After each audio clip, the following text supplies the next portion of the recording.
Hi everyone, welcome back to our channel at Singapore Living. And today again, we'd like to do something a little bit different, not property focused, but more property related. So today, my special guest is an expert in his field, Alef. Does a lot of estate planning, but with a Muslim law that is backing this whole process. So Alif, thank you for coming and speaking to us and discussing what we're going to do today. Okay, welcome Nabil. Thanks for inviting me also. No problem. I think what's interesting to me is that when I met you through social media, it is something that really hits me because while we are practicing real estate, but I think me personally, the knowledge with regards to Faraid, with regards to Muslim laws, it's very minimal.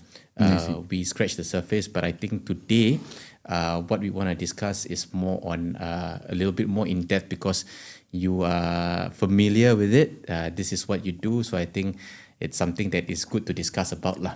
But first and foremost, can you start by telling us what is it that you do? Okay. Yeah. So I am Alef. I go by the name Alep Faraid in social media, and I own a company called Syariah Islamic Services. So apart from those normal Islamic services like Quran teaching and all that, I also provide Islamic will writing, Faraid mapping, and hibah services if needed. So with that, the main content on my social media is more towards inheritance planning, because I do not see anyone educating the Muslim community on all this kind of stuff. It's still clueless as of now. People are still wondering how Faraid works, how hibah works, whether nomination overrides Faraid or not. All these questions are still in people's mind. Yeah. So I see it as a gap. This is why I go all out on educating our Muslim community with regards to this. So that's why when you see my content is all about inheritance planning. Yeah. And a little about those Islamic services that I offer also. Correct. Yeah. But that's why those content, when I scroll through TikTok, I think it's something that I was interested in something that I wanted to find out a little bit more because it affects what I do, especially when I'm serving a lot of Muslim clients. And this is something that while I may not be an expert of, it's good to have this kind of knowledge so that I can say, hey, look, this is something that you need to take note of. And then if needed, then I'll just circle it back to you being the expert. Yeah. So a lot of people think that estate planning, especially when it comes to Muslims, this is the notion that I have. It's only for the rich. That's I one. see, okay. Secondly, it's okay. Faraid will settle it. Or the one that I actually heard from a client of mine, it's okay because MUIS will handle it. Can you expand on that, or can you share a little bit more on how this works? Okay. Basically, estate planning does not only serve the rich. As long as you own something, you really need to plan. Okay, because why our default distribution for Muslims is Faraid. And if we look back in the Quran Surah An-Nisa, there are already steps on how a person should actually distribute their assets when they pass on. Okay, the first thing they need to do, the family members need to do, is to pay off the debts first. Then followed by any one-third bequest if have, then followed by Faraid. The main common mistakes people make is that when a person meninggal, they straight away distribute via Faraid instead of paying off debts first. So this is where I think this needs to be educated more lah. So whether or not you have 1 mil or even 1,000 in your bank account, you still need to do some planning. So that when we pass on in an Islamic way, I would say lah. The second question is it important for Muslims to actually have estate planning, and is it true that everything just goes through MUIS? Okay, this is one of the misconception. People will think that since MUIS is our Muslim governed body in Singapore, they think that MUIS will actually assist us in distributing our assets. Actually, no. MUIS doesn't play any part in our distribution of assets. They don't oversee also. But when it comes to the distribution law that Muslim needs to follow, we follow the AMLA Act, the Administration of Muslim Law Act. So MUIS does not play any part in our distribution. It is actually our own responsibility to ensure that what we want to distribute actually gets settled. this is via will writing or letter of wishes and all that. Planning before death. Yeah. Okay. So to say that MUIS will come in and distribute for us, that is not true. Okay. Okay. So I think many homeowners also feel that estate planning is very simple. I'll just will my property to my kids or whoever that is Hukum Faraid, they will be able to settle it by themselves. So why is this mentality very dangerous? Okay, so the question is, most property owners want to will away their property to their kids and just let it faraid and they will handle it themselves. Yeah. Okay, so this mentality is dangerous because in Singapore, there are laws to abide to. So, meaning, for example, if a property owner pass on, of course, there are legal process that needs to be done. Things like grant letters of administration or grant of probate if you have a will. Okay, these two letters already take up a lot of time. Yeah. Especially if you do not have a will. Because why? Based on the family members who are still alive at the point of death, the person with the highest faraid, share will have the priority to be the administrator. Yeah. And in some cases, that person is not a favorable person to do this job.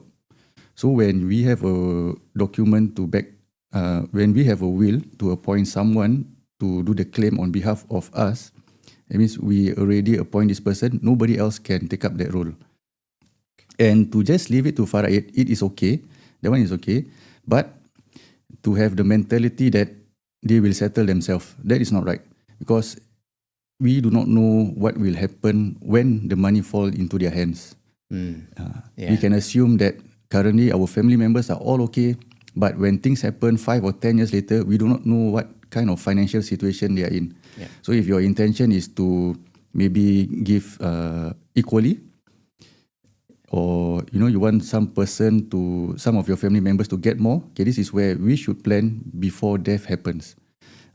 So we cannot assume that our family members will carry out their duties in a way that we want at the point of our death. Assumption is dangerous when it comes to this. Because, for example, me and you might be in a good financial situation now, but in future we do not know. This is where when we are tested with loss of wealth and all that, this is where we see money, then we do not want to give to others and all. This is a dangerous mentality. Is will writing a necessity for Muslims or HDB owners in general?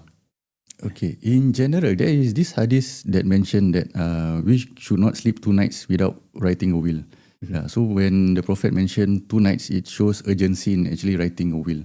So this is part of the hadith of Rasulullah sallallahu alaihi wasallam. Okay, and with that said, this already shows that each and every one of us Muslims should actually have a will written to appoint someone to do the claiming process for us, do the liquidation for us, and distribute for us in a manner that is Islamically correct and in a manner that is legally correct also. So when we do our planning, we cannot rely on just 100% Islamically correct, but nothing that is legally correct. We have to have a balance of both because then again, we live in Singapore. The civil law will always supersede our Islamic law in some areas. Okay. So let's talk about Faraid. I think it is a term that it's only brought up when there's a death in the family. Hukum Faraid, from my knowledge, it is also a regulation or a guideline that Allah has sent to us, and we are supposed to follow it. Right? Is there a flexibility of Muslims not following it? And if there is, what are the reasons? So technically for us Muslims, if we were to pass on with assets under our name aja kan, then it has to follow Faraid. Yes. Okay, but the other instruments or tools that we can actually plan out to give away our assets that does not fall under Faraid, this is where we can utilize nominations or hibah. Either these two. So for nominations, there is already a fatwa that MUIS mentioned that nominations work like hibah, Okay. but they are not the same. Okay. They are not the same. When we talk about the classical hibah, it is things like I give you this item now, it belongs to you. It doesn't belong to me. So the ownership has transferred to you. Okay. Whereas for nomination, it will only go to you upon death. Okay. So this is the main difference between nomination and hibah. Okay. So kalau if we do not want to strictly follow Faraid, then we have to make use of hibah and nomination. But if we were to cancel out Faraid totally and just make use of hibah and nomination, then that is not the right thing. Okay. Because Faraid is wajib for us. Yes. So this is where the planning comes in. So when we take a look at what you own, this is where we segregate things that can maybe fall on hibah, maybe can do nominations, and we leave some for Faraid also. Okay. So in a way, we are making use of all the Islamic tools available for us to distribute our assets according to our intentions. Okay. Yeah. All right. Right. Okay. Let's discuss property ownership. Okay. I think for me, being in the real estate, I think it's important for us to understand the different terms. But what are the implications is the one that we want to know. Or let's discuss on that. So, for example, I've seen a couple of your videos with regards to sole ownership, with regards to tenancy in common, as well as joint tenancy, right? So, for example, for tenancy in common, the difference is that, so assuming, let's say, me and my wife, we own 50% each, Okay. right? Tenancy in common. And because there's a tenancy in common in place, I can actually will off the 50% that I own from the house to my children upon my death. I can actually do that. Is that right? Okay, let me correct on that. When you say will away that 50% to your children, okay, I think you are confused with the civil will and the Islamic will. Yes, correct. Yeah. So the civil way is what I'm familiar with, right? So as a Muslim, how would that impact your family dynamics, or how would that impact the Faraid law coming in place? Okay, so when we do up a Muslim will, the only distribution method in the will is to follow Faraid. So when you mention you will away that 50%, that means that 50% will be distributed to Faraid based on your surviving family members. Okay. Yeah. So when we touch on the tenancy in common structure, whatever you own for that 50%, it needs to be Faraid off based on whoever is still alive in your family members.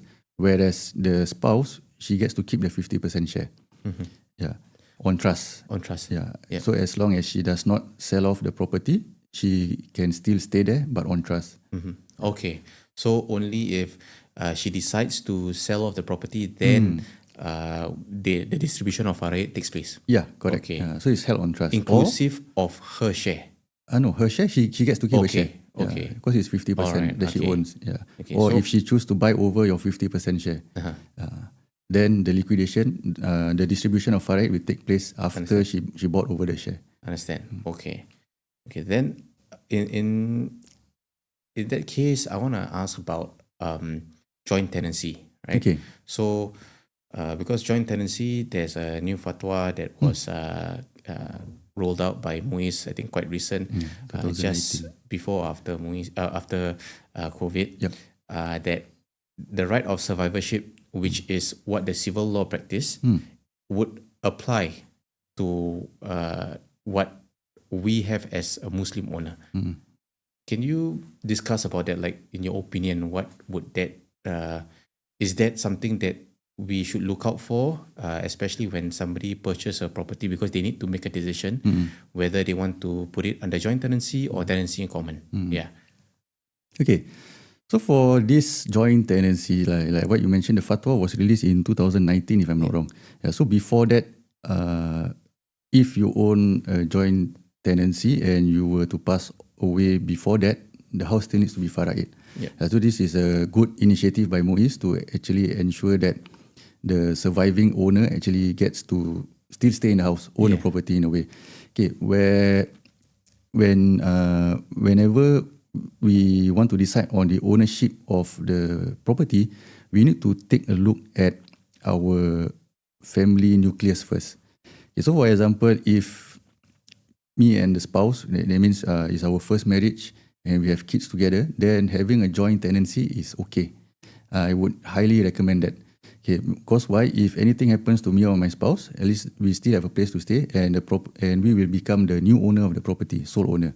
Okay, but when it comes to blended marriage, for example, second marriage, then I have kids on my own, and the new spouse have kids on her own. And this is where joint tenancy is a bit dangerous.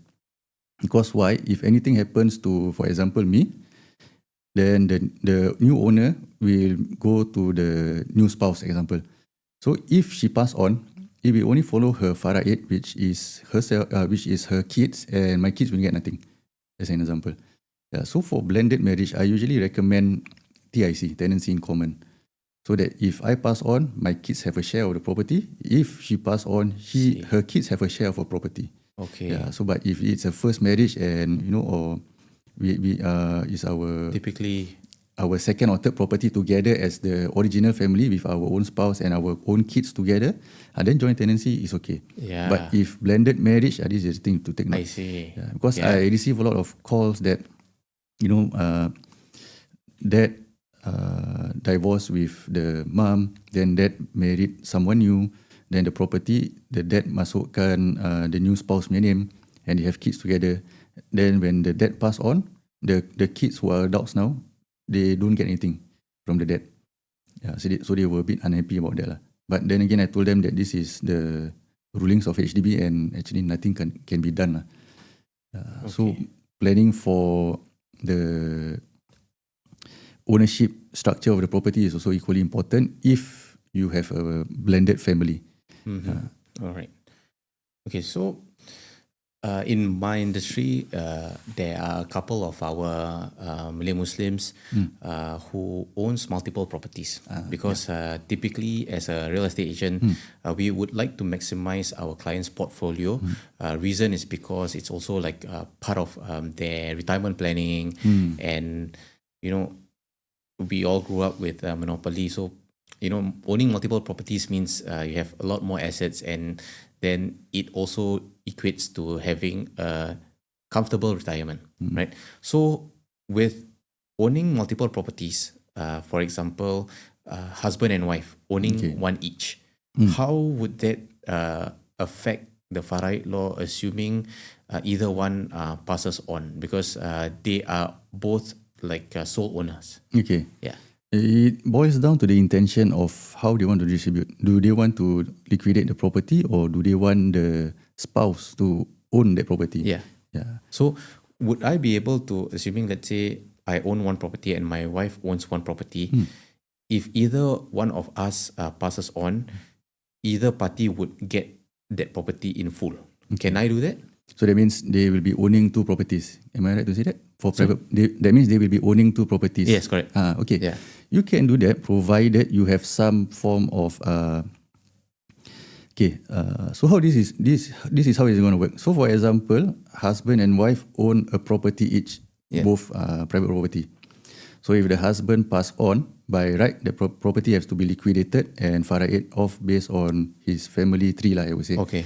But to prevent that from happening, if the husband has the intention of wanting the spouse to take over the property when he pass on, this is where I believe the husband needs to actually leverage on insurance. Yeah. So for example, the property is valued at 1.5 mil. So the husband should get a term policy which covers death only, maybe in a range of maybe coverage about 1.5 to 2 mil. Yeah. And this insurance policy is to be nominated to the wife 100%. So if anything happens to the husband, this insurance policy paid out will be given to the wife. Am I right? Yes. So the wife can use this 1.5 or 2 mil coverage to buy over the property. Okay. So when they buy over property, then there is something to be liquidated. So when it's liquidated, then it can follow the Faraid punya distribution. So in a way, dia tak langgar hukum agama, and at least the punya intention is also met. I see. But this is if they leverage on insurance. Okay. All right. What are the challenges that as Muslims in Singapore, we are property owners, right? What are the challenges that we typically face in your line of work? Okay, so for property, mostly HDB lah. Yeah. Most of the challenges comes from HDB.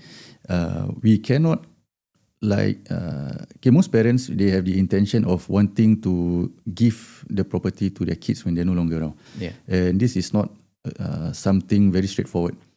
Because at the end of the day, HDB makes the decision whether to approve it or not. Yeah, so this is something quite challenging for me as someone giving advice on the distribution ways and all that. But what I can say is that even if you want to give away the property to your child, you need to ask the child whether they want to stay there forever or not. Yeah, because once the change of ownership takes place upon death, and the child becomes the new owner of the house, then if the child wants to get a property of their own, maybe for first marriage on all that, I believe there are some consequences to it lah. Being the second application, am I right to say that? Yeah. And all the grants will be a bit lower for this person. Yeah. So kalau for property wise, I've also heard some families, they add in their child as a joint owner. Yeah. So that means there are 3 joint owners: husband, wife, and child. Yeah. This, from my perspective, it can create a lot of problems if the child chooses to move out. And I believe we face that also. I mean, to touch on the topic, it is something that affects the child who is not knowing because they want to be a filial son or filial daughter, which I understand that because sometimes the decisions made by our parents, for example, at the tail end of their career, they just so happen that they need to pay in cash instead of CPF because there's their withdrawal limit is already maxed up. And when they approach the son or the daughter, because they are working adults and they're still staying under one roof, the notion would always be like, at the end of the day, this house is yours, right? But the implications on children who takes up that ownership just to use their CPF becomes complicated when they want to start a new life with their spouse. And typically, in my experience, if the parents can afford to pay back whatever that the child has contributed in terms of CPF, then that's okay. But usually, we would need to sell off the house so that both parties can move on.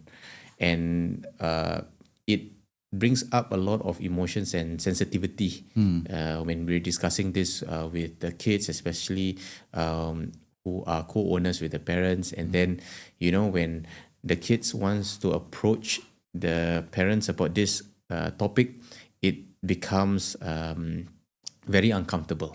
Yeah. So I think, like what you said, it's something that it becomes complicated whenever the kids become a co-owner in a house. So another thing that I wanted to discuss on is actually something that is not openly discussed. I think it's a bit taboo when it comes to Muslims who go through civil marriage, right? But while they go through a civil marriage, they themselves are still a practicing Muslim. Because they might be, I don't know, they dapat hidayah from Allah. That is something that they want to do. So how would this affect when you are doing estate planning for them? So this is where they need to know the truth. So whenever a Muslim does civil marriage, their marriage is not valid. This is what they need to know. And because you did not register with the ROMM, you registered with ROM instead, there will be no marriage record under the MUIS punya database. So this is what you need to know. So whatever kids that both of them have together, that will be considered as maaf kata macam anak luar nikah lah, under the Islamic lens. But then again, it depends on this Muslim person whether they're male or female. So kalau for female, if let's say civil marriage and she give birth to her own kids with the current husband who is maybe non-Muslim, and the kids follow the Muslim religion, then the kids can inherit from her. Okay.